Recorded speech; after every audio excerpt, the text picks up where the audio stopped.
Hello, my name is Karen, and I'm a 58-year-old woman.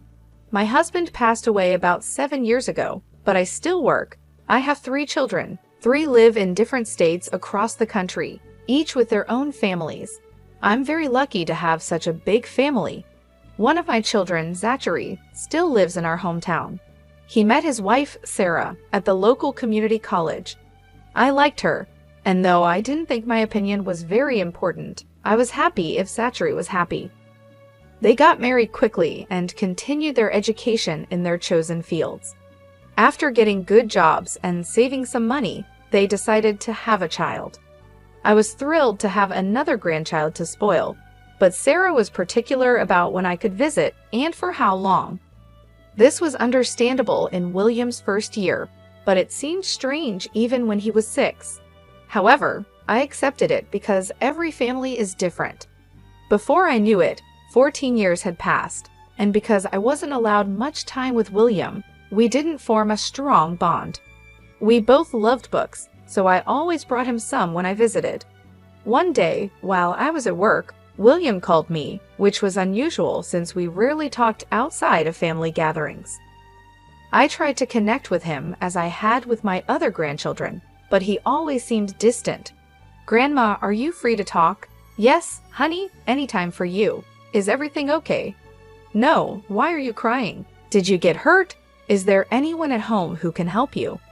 "Mom and Dad are here, but do you need me to call them for you?" "No, I called you because I need your help." "What can I help you with, dear?" "I need you to save me, Grandma." "William, what do you mean?" "Don't laugh. I'm sorry, Grandma. That wasn't what I was expecting to say. I'm not joking. If you can't help me, I'll find another way." "No, wait. I'm sorry for laughing. Now, can you explain what you mean by save me?" "I need you to save me from my devil mother." "Devil mother? What do you mean?" "She's not as sweet and nice as she seems. She is really mean to me when no one's around." "Oh no, I hear someone coming. I have to go. Please don't tell them I called. Bye." I was confused and worried. As far as I knew, Sarah was very kind. How could William say she was a devil? I didn't believe him at first, because it seemed like he might be upset with Sarah for possibly punishing him. Both Sarah and Zachary had told me William was quite a tricky child. But something inside me felt that William was serious. When I got home, I couldn't stop thinking about the call. It was strange for William to do that. I thought about it for a few days, but still felt uneasy. So I decided to buy a hidden camera. I felt bad for spying on my son and his family, but I told myself I was doing it because William asked for help. If nothing was wrong, I could just take the camera back. But if something was wrong, I'd need to act. I hoped a serious talk would fix any issues. The camera arrived in a few days. Once I set it up, I could watch live and recorded footage on my phone, which was very handy. After getting everything ready and learning how to use the camera, I decided to call my son and ask if I could visit. "Hello, sweetie. How's everything?" "Everything's great, Mom. What about you?" "It's the usual, but I was wondering if I could come over sometime." "Of course, Mom. Is everything okay?" "Yes, I was just thinking we haven't seen each other in a while. Maybe I could visit your place one day?" "Sure, Mom. How about this Sunday?" "That works.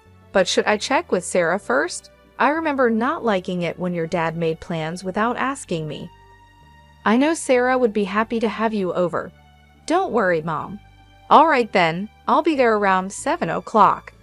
"That works. See you soon. Take care." Even though I had another reason for visiting, I was still excited to spend time with my son. I rarely saw my other children except during the holidays, so it was nice having one living in the same town. The weekend came quickly. I got ready early, went to the grocery store, and picked up a nice bottle of wine and some books for William since he loved reading. When I arrived, they all welcomed me warmly. William looked so relieved to see me, it made me worry again. He hadn't tried to contact me since our first phone call, so I didn't know what was on his mind. I spent the next few hours chatting with Zachary and Sarah. We had dinner and drank the wine. Eventually, William went to his room since we were talking about things that probably didn't interest him. I excused myself to go talk to him. Sarah seemed a bit hesitant, but I insisted since it had been a while since I visited and I wanted to spend time with my grandson. Zachary told Sarah to let me go and talk to William. When I entered his room, I closed the door behind me and handed him the books I had bought. We talked about the books for a while because he seemed really excited. I didn't bring up what he had mentioned earlier because I wanted him to start that conversation. Later, we talked about other things like what was happening in our lives. At one point, while he was telling me about his school, he wrote something in his notebook and showed it to me. It said, "Mom's listening, can't talk about anything." I wasn't sure if he was serious or just worried, but I went along with it. We kept talking, and I wrote in the notebook that I had brought a hidden camera with me and asked if I could put it in his room. He looked worried, but agreed quickly. Hidden camera. I found a good spot in the room to place the camera where it could see well. I set it up, started recording, and checked my phone to make sure it was working. I stayed with William a bit longer until I told him it was getting late and I needed to go. I left my scarf behind on purpose so I would have a reason to return. After I said that, I heard quick footsteps moving away from the door, which made me wonder if William was really in trouble. I didn't think much about it at that moment and hugged William goodbye. I went downstairs, said goodbye to Zachary and Sarah, and left. Back home. I was tired that night but checked the camera when I got home. I stayed up for an hour to read and kept an eye on the footage. The only thing that happened was my son walking into William's room and asking what we had talked about. William told him. Eventually, I fell asleep. The next morning, I was in a hurry and didn't check the cameras. I only looked at the footage after I knew William would be back from school. Again, not much happened, and I started to wonder if William might have been making it up. I decided to wait one more day, and if I didn't see anything suspicious, I planned to visit when Zachary and Sarah weren't home and ask William to return the camera. However, that night, as I watched the footage while reading, I discovered what William had been trying to tell me. I saw Sarah enter his room with a stick, followed by Zachary. I quickly unmuted the video. I listened as Sarah asked William to recount his entire day in great detail. Every time he hesitated or stuttered, she would sharply question if he was lying. If she thought he was lying, she would make him hold out his hands and hit his knuckles 2 or 4 times.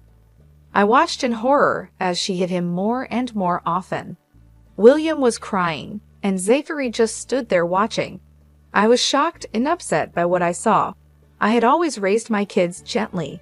I believe that children are smarter than we think, and they understand when things are explained to them. I couldn't understand why Zachary was just watching and letting his son be hurt over something so trivial. I wanted to rush over there and stop them, but what could I say? They would find it strange that I returned just a day after my last visit. I remembered leaving my scarf there, which I could have used as an excuse to see William again. So I picked up my phone and called Zachary.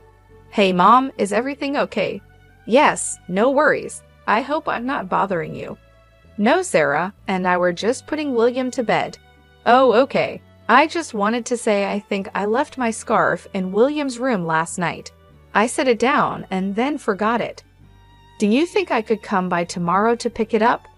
Why don't I bring it over to you right now?" "No, I'm too tired, and I'll probably fall asleep before you get here. I had a long day at work and can barely hold up the phone." "All right then, why don't you come by in the evening?" "I can't come then. I'm meeting some friends for game night tomorrow." "Well, Sarah, and I won't be back until the evening. Why don't you come the day after? I need the scarf for tomorrow. We're having a get-together." "You could come in the afternoon. William will be home." "Oh, lovely. I'll be there around 4. Good night." My heart raced as I made up excuses on the spot.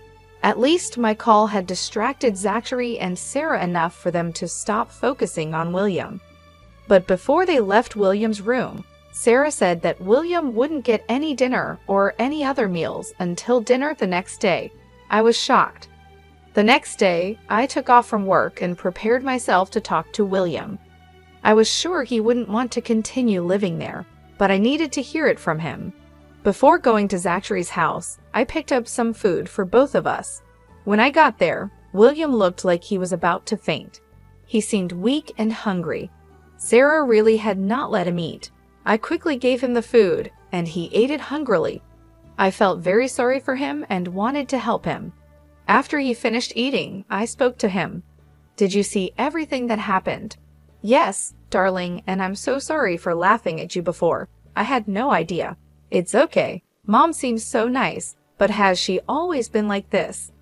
"The beating only started recently, but she's been starving me for a while." "Why isn't Zachary doing anything?" "He's too scared of Mom. He just follows her and does whatever she says.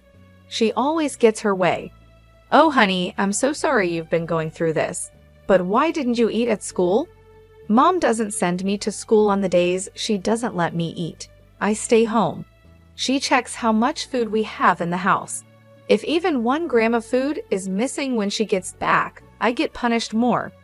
So she's starving you and messing up your schooling. I'm going to do my best to help you, okay?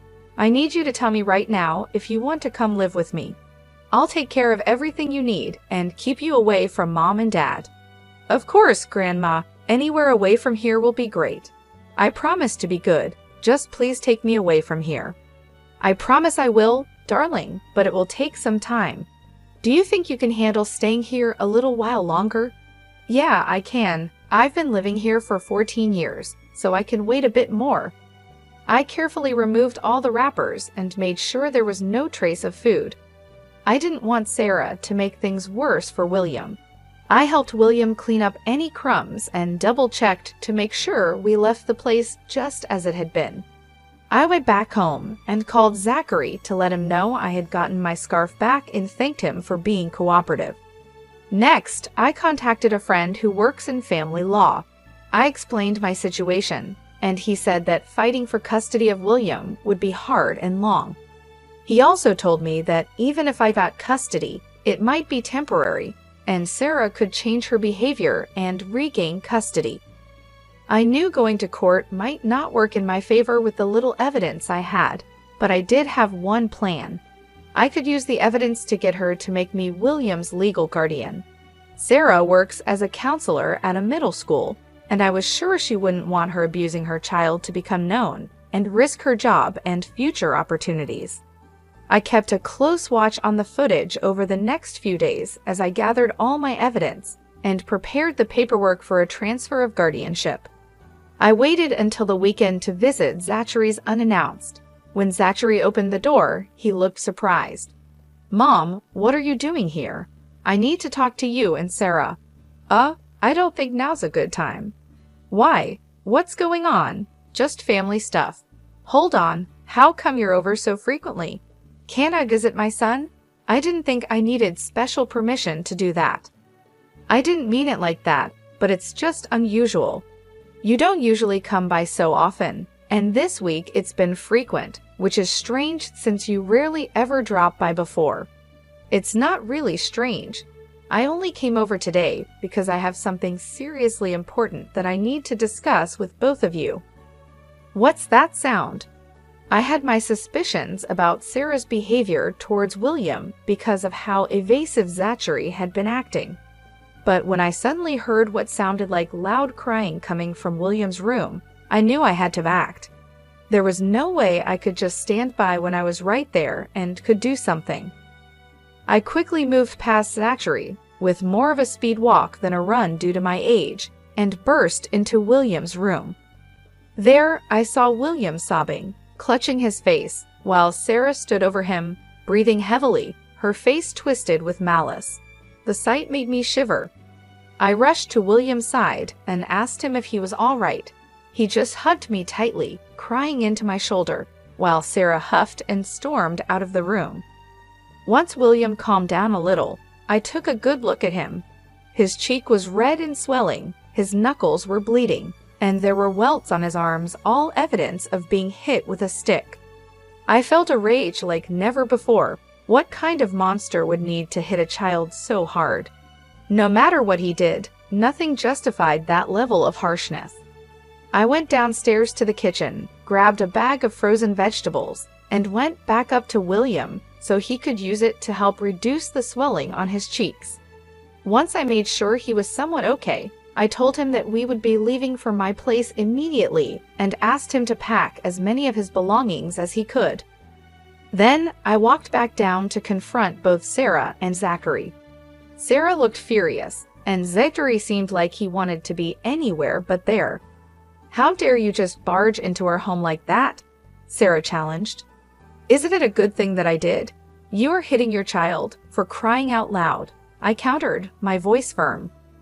"What I do in my family is none of your business," she snapped back. "Your child is my grandson, and he is a part of my family too. You're hurting him, and I can't let that go on," I asserted, standing my ground. "He may be your grandson, but you don't live with him. You don't know how he behaves. I'm just disciplining him." Sarah defended her actions, but her justification fell flat. "It doesn't matter if he's being difficult, he's a child, and there are so many other ways to handle discipline other than hitting. You, of all people, should understand that," I insisted, my voice laced with both anger and disappointment. "I don't believe in any of that gentle parenting stuff. Leave me and my family alone, got it? I'm afraid I can't do that." "What do you mean?" I handed Sarah the papers she needed to sign to transfer guardianship rights to me. Both she and Zachary stared at the paper for a long time before looking up at me, confused. I explained that they both needed to sign the papers, or I would show the proof I had of them hitting William. "What do you mean by proof?" "I set up a hidden camera in William's room last week. I have all the proof I need. Neither of your jobs would be okay with what you've been doing. Especially yours, Sarah. If you want to keep earning money, I suggest you sign the papers. You are spying on us. That's a huge invasion of our privacy. Don't get me wrong, but I was only acting based on what I knew. I needed to make sure William was okay." "Mom, don't do this to us. Give us another chance. I'll make sure it doesn't happen again." "I don't want to hear it. I'm very disappointed in you, Zachary.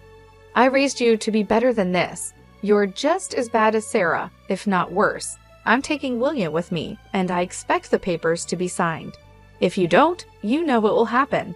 I knew they didn't want to risk their jobs, so they didn't fight back when William and I left. I took William out for dinner and ice cream and did my best to comfort him.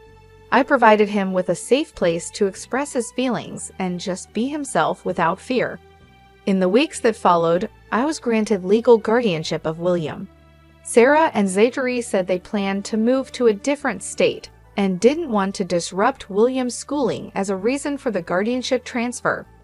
They did end up moving, which was a big relief for me. William is doing much better now and seems a lot happier. Knowing he won't see his parents for a long time has helped him feel safer. He's one of the kindest and sweetest kids I know. He thanks me every day for what I did for him, and I intend to keep my promise to always protect him for the rest of my life. Thank you for listening.